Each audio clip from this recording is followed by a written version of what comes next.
အမျိုးသမီးကစောင်ကိုလှမ်းလိုက်တဲ့အချိန်မှာအတွင်းထဲမှာကြီးမားတဲ့မွေနဲ့ကြီးတစ်ကောင်ရှိနေတာကိုတွေ့လိုက်ရတယ်သူအရန်လန့်သွားပြီးနောက်ကိုခြေလမ်းနဲ့ငယ်ဆုပ်လိုက်ကမောင်းထုတ်ဖို့ဘေးကဝလုံးကိုကောက်ကင်လိုက်တယ်ဒါပေမဲ့နောက်တစ်စက္ကန့်မှာပဲမွေနဲ့ကြီးကစကားဆပြောလာတယ်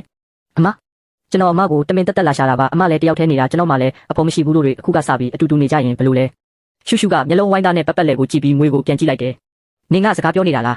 မွေနဲ့ကြီးကခေါင်းငိတ်ပြီးဆက်ပြောတယ်မနေ့ကအမကျွန်တော်ကိုစားဖို့တစ်သီးတွေပေးခဲ့တယ်လေအမကလူကောင်းတစ်ယောက်ပဲစိတ်ချပါကျွန်တော်အမကိုနာကျင်အောင်မလုပ်ပါဘူးဒါကိုကြားတော့ရှုရှုကနောက်ဆုံးတော့တတိယသွားခဲ့တယ်မနေ့ကတောင်ပေါ်မှာအစားတောက်သွားရှာတော့ကဗိုက်စာလုံးလို့ခေါင်းတွေမူးနေခဲ့တာတော်တီးဖူးဖို့တစ်ပင်ပေါ်တက်ပြီးပြန်ဆင်းလာတဲ့အချိန်မြက်ခင်းထဲမှာလက်ကဝက်လောက်တုတ်တဲ့ငွေနဲ့ကြီးကသူမကိုစိုက်ကြည့်နေတာကိုမြင်ခဲ့တာလေအဲ့ဒီတုန်းကကြိုက်တက်တော့မယ်အမှန်နဲ့ကြောက်လန့်ပြီးခက်ခက်ခဲခဲခူထားတဲ့တော်တီးနေငယ်ကိုပြစ်ပေါက်ခဲ့တာငွေနဲ့ကြီးကအနံ့ခံပြီးအဲ့ဒီအသီးတွေကိုတကယ်မျိုးချလိုက်လိမ့်မယ်လို့မမျှော်လင့်ခဲ့ဘူးပြီးတော့ခြုံပုတ်သေးကိုတိတ်တဆိတ်ရှောက်ဝင်သွားခဲ့တာဒါကိုတွေးပြီးတော့ရှုရှုရဲ့တုံရင်နေတဲ့နှလုံးသားကနည်းနည်းတည်ငြိမ်သွားပြီးတတိငွေကပြောလိုက်တယ်ဒါပေမဲ့ဘယ်လိုလုပ်ဖြစ်နိုင်မှာလဲငါကိုယ်တိုင်လည်းငက်လူနီးပါဖြစ်နေတာနင့်ကိုဘယ်လိုကြွေးရမှာလဲပြီးတော့ငွေတွေကဖားနဲ့ကြွက်တွေစားတာမဟုတ်ဘူးလားငွေနဲ့ကြီးကတက်ပြင်းချတယ်လို့ခေါင်းခါပြတယ်ကျွန်တော်ကနက်ဆေးလုံးတစ်လုံးစားမိလို့ကျင့်စဉ်အခွင့်အရေးရထားတာလူတွေရဲ့စကားကိုနားလည်တာကြားပါပြီတောင်ပေါ်မှာအသားစိမ်းတွေတွေးစွန်းတာတွေမစားတော့ဘူးစမ်းရည်တောက်ပြီးတောသီးတွေပဲစားတာအမတခါတရံအသီးအချို့ရှာပေးတာဖြစ်ဖြစ်ဆန်နဲ့ပေါက်စီအနှဲငယ်ပေးတာဖြစ်ဖြစ်ဆိုရင်လုံလောက်ပါပြီရှုရှုကသူစားတာကသူမနဲ့အတူတူပဲသူမထက်တောင်ပိုကောင်းသေးတယ်လို့တွေးမိသွားတဲ့ကဘာပေါ်မှာတယောက်တည်းဖြစ်ပြီးစကားပြောဖို့မရှိတာမို့စကားပြောတတ်တဲ့ငွေတစ်ကောင်ရှိနေတာကနည်းနည်းတော့ထူးဆန်းပေမဲ့ဘဝကပြင်းစရာမကောင်းတော့ဘူးပေါ့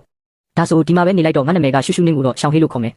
ပြီးတော့ရှောင်းဟေးရဲ့အကြေးခွန်တွေကိုတတိထားပြီးကန်ကြည့်တဲ့အခါထင်ထားသလိုမအေးဆက်ပဲနူးညံ့တဲ့အရေးသွေးရှိနေတာကိုအံ့ဩစွာတွေ့လိုက်ရတယ်ရှောင်းဟေးရောက်လာပြီးနောက်ပျက်စီးနေတဲ့အိမ်လေးကတက်ဝင်လှုပ်ရှားလာခဲ့ပေမဲ့လက်တွေကခါတီးလုံးနဲ့ရက်အနှဲငယ်ကြားမှာနင်းတွေအပြင်းထန်ကျဆင်းပြီးတောင်ကြီးတစ်ခုလုံးပိတ်သွားခဲ့တဲ့ရှုရှုရဲ့အိမ်မှာစံတစေးမှမကြံတော့ဘူးသူမရဲ့ဦးလေးမိသားစုကကူညီမပေးတဲ့အပြင်ရှုရှုတေးမဲ့အချိန်ကိုတကားဝကနေစောင့်ကြည့်နေကြတာဒါမှအိမ်နဲ့မြေကွက်တွေကိုအေးအေးဆေးဆေး